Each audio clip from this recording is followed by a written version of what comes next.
I, Roberto R. Bernardo, Filipino, of legal age, a resident of Malolos City, Bulacan, under oath, depose and state.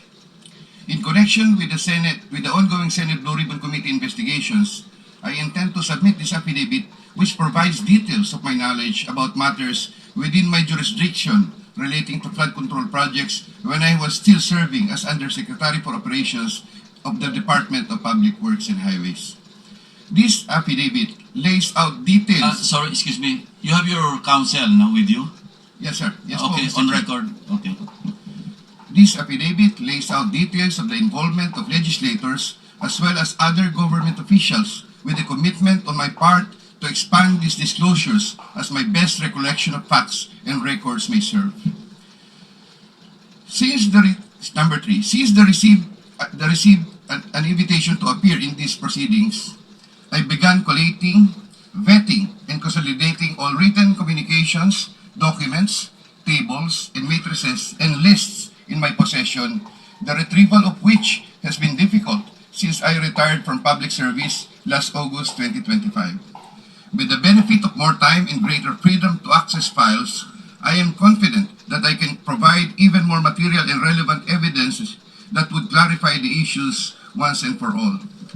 Number 4, more importantly, I am executing and submitting this affidavit with my full and absolute consent as an integral part of my application to be admitted under the Witness Protection Program through the favorable recommendations of the Honorable Chairman of the Blue Ribbon Committee, Senator Ping Lacson, and the Honorable Senate President, Tito Soto, under Section 4, as well as Section 10 of Republic Act Number 6981, otherwise known as Witness Protection, Security, and Benefit Act before the Department of Justice. I attest and confirm that the names, dates, and transactions mentioned hereunder are based on my direct personal knowledge and have ample documentary support where necessary or desirable if given full opportunity to retrieve the same.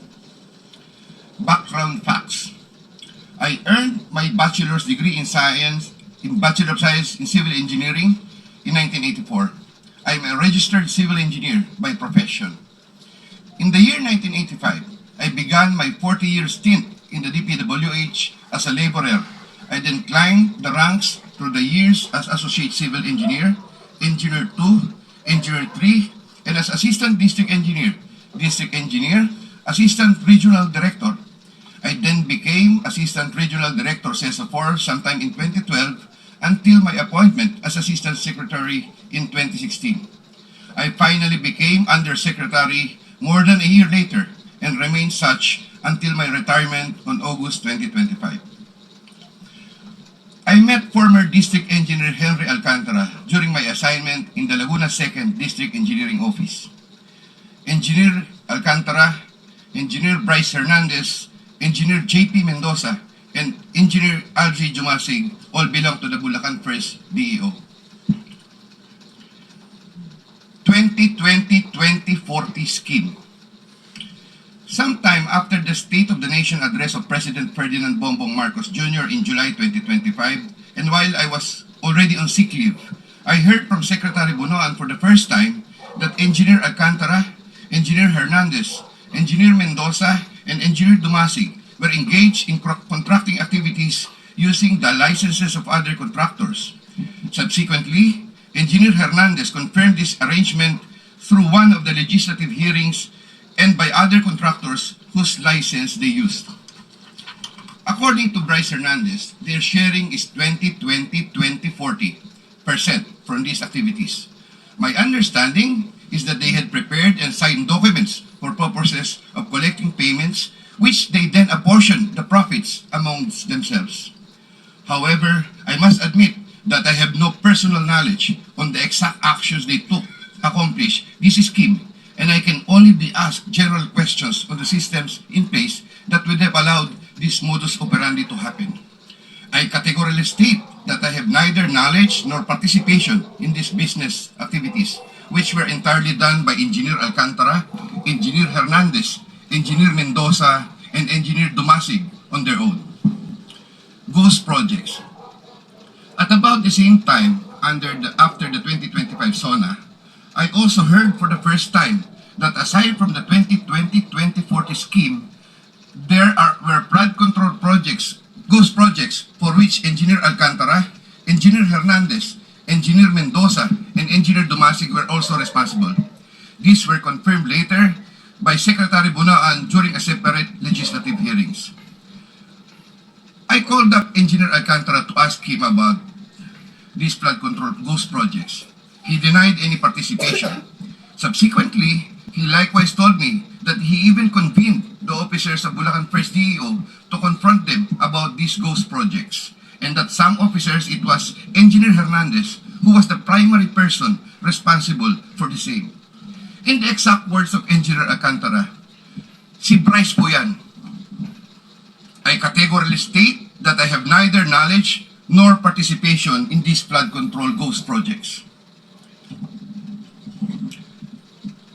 Congressman Saldico. My personal knowledge regarding Congressman Saldico are set out as follows. Congressman Saldico one time called me to say that he met Engineer Alcantara and wanted to confirm, maayos bang kausap si Engineer Alcantara? To which I replied, maayos po. Engineer Alcantara then told me that Kong Saldico was asking for a 25% commission, and out of that amount, 2% was to be shared equally between Engineer Alcantara and myself. In his exact words, boss, hati na tayo sa 2%. Furthermore, Engineer Alcantara would tell me every time that he made deliveries of cash to Congressman Zaldico in compliance with his commitment to Congressman Zaldico.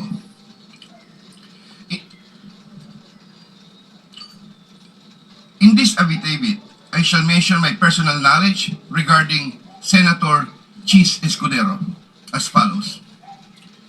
Maynard Ngu and I are close friends and we go years back. He is also a close friend and campaign contributor of Senator Chiz Escudero. Maynard Ngu asked me to submit a list of projects. I personally submitted a list of projects to Maynard Ngu, and some of the items therein pertaining to Valenzuela and Marinduque projects were subsequently included in the General Appropriations Act. A copy of the list of Valenzuela and Marinduque projects is here to attach to this affidavit as Annex A. When I gave him the list and in relation to the commitment, I asked him, Boss, paano to? Maynard replied, bahala ka na.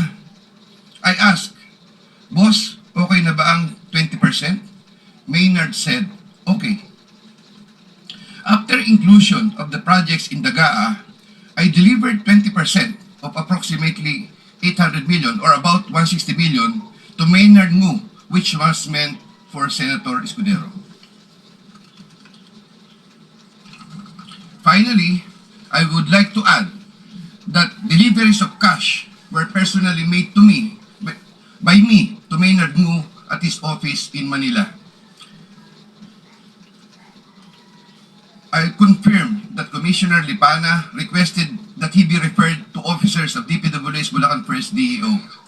I referred to him to Engineer Bryce Hernandez.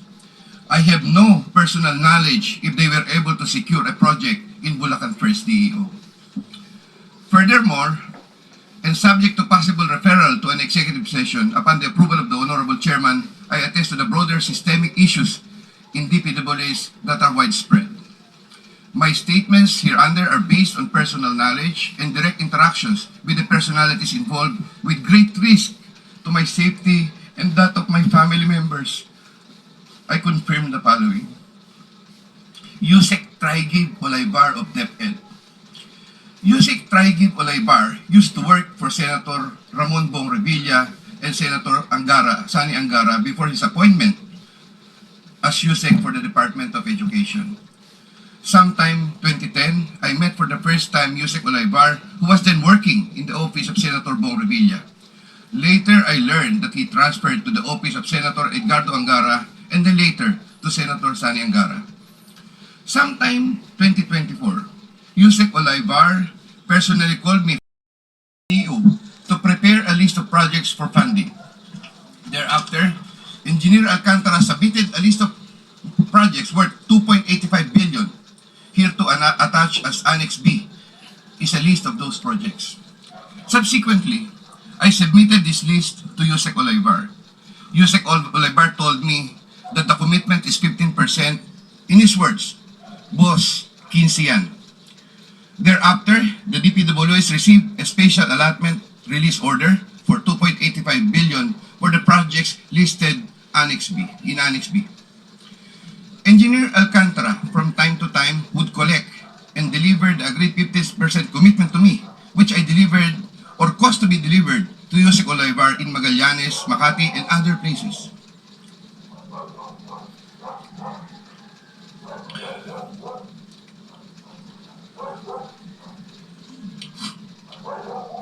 Senator Ramon Bong Revilla. Sometime in the year 2024, Senator Revilla and I met where I gave him a list of projects given to me by Engineer Alcantara. Senator Revilla asked for a commitment, which I suggested. Then he approved at 25% of the total amount of the projects indicated in the list here to attach as Annex C. I relayed the 25% commitment to Engineer Alcantara and told him that Senator Revilla will appreciate additional contributions for his senatorial re-election bid. Engineer Alcantara collected the 25% commitment, or about 125 million, which was turned over to me and then delivered to Senator Revilla in his house in Cavite.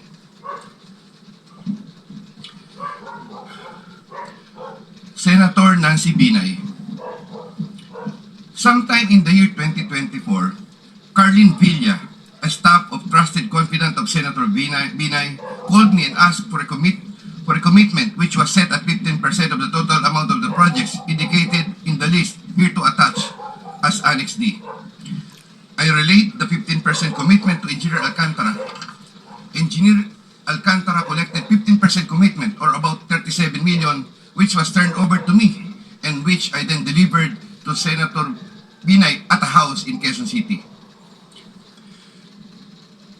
Given the complexities of the transactions and personalities involved, I humbly reserve the right to submit a supplementary affidavit if warranted in the premises. I attest to the truth of the foregoing statements based on my personal knowledge and authentic records. In witness thereof, I will be affixing my signature this day of September 2025 here, Mr. Chair. Kindly sign your affidavit in the presence of everybody.